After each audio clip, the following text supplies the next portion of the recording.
Start the party! Hey guys, it's your boy Roy, and this is chapter 1.5, Trust, where the trust between Burns and Sam is put to the test. And trust among soldiers, and I don't even know, I haven't watched this story in ages. This part is incredibly hard, because there's a sniper up here, and snipers are our #1 mortal enemy here. Right, quickly dodge, or just use the counter fist. Shotgun melee counters all melee attacks if used correctly. One thing you'll notice is that there are unspawned enemies in the distance already firing at me. I have no idea how it works, but it works. And I also break one of the rules in this chapter, which might require some explanation. Up ahead there's what do you call it, the cliffside? Like a high ground piece of cover on which there are 3 soldiers, 1 with a turret, no, 4 soldiers, 1 with a turret, and 3 snipers. With the shotgun it's practically impossible to kill them all, so I was forced to either choose, grab a sniper rifle, or wait for my allies to kill them while I sit back in a piece of cover. I like to not waste my time, so I just ended up grabbing the sniper rifle after a lot of time consideration. I sped that waiting part up. For this part, this cover where I'm in right now is pretty safe. Just be mindful of those turret guys, shield guys, because they can fire rockets and burner lasers. And those burner lasers are a short laser which deals damage, but afterwards there's a small explosion instead as well. There's a little fun little detail that I didn't even know. If you hit a crawler enough, they'll actually stop crawling and go on fighting. Which is weird, because you'd think they're already dead if they go for suicide mode. Now for these guys, it's best to get behind them and shoot them in the back. Because as you can see right now, this is just not working. I'm wasting ammo, so I have to backtrack and get that other ammo pack. Generally, they're a pretty fun enemy to fight. They're not too hard to kill, you just have to get behind them, but they also provide enemies with cover, which is a rare thing in a game like this. Just one big danger here are the snipers, which will put me in the red zone instantly. And there I got really bad luck. So I think I'm gonna smoke again. Yeah, there we go. I like smoking. Not in real life. I don't smoke, but almost forgot to cancel it.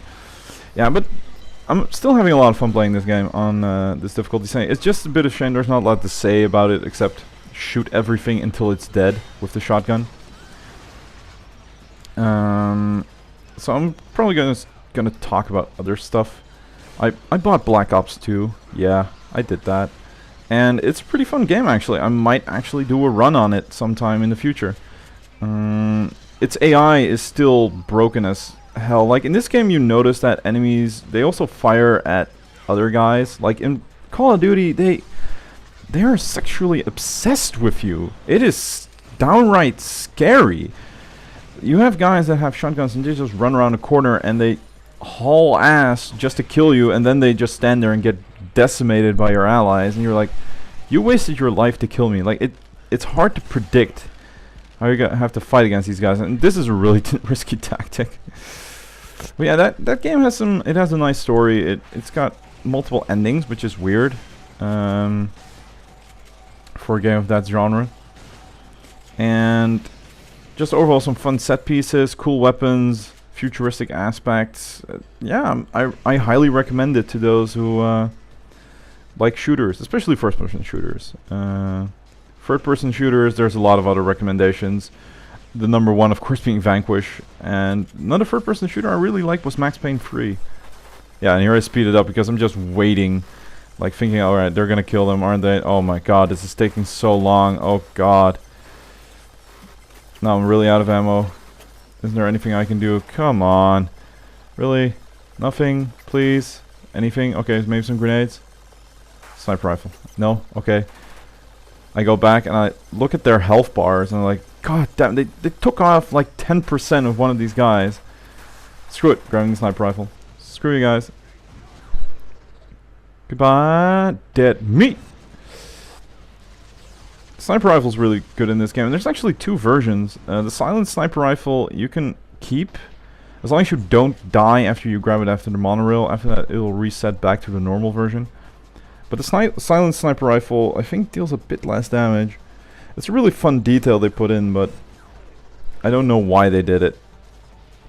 Yeah, I think that's the one thing they should fix in the sequel if they do that, is make it so that you can also stand AR.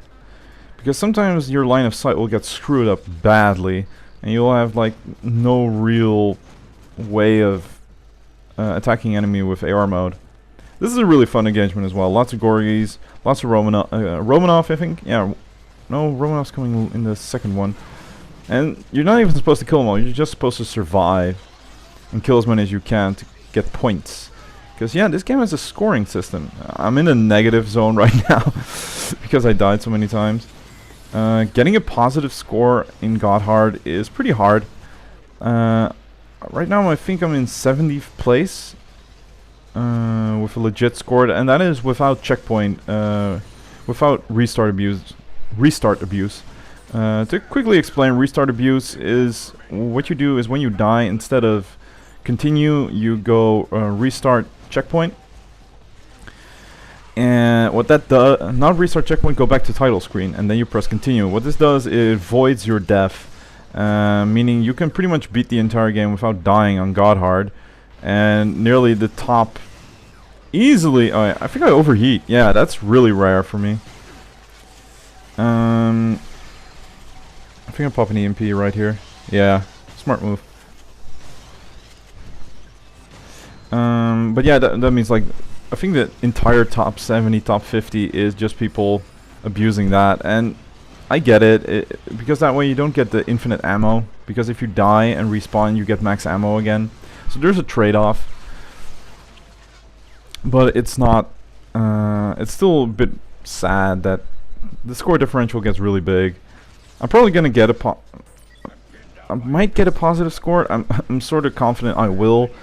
But I'm already in the negative 10,000, I think, 12,000, yeah. And there's a couple of really hard chapters coming up, so there's a good chance I'll die. And here they kill him just before I get to revive him, because I need that damn ammo.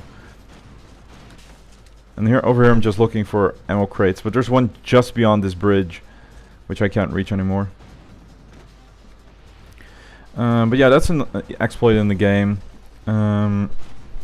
I'm sort of biased about it. I personally, I don't like it.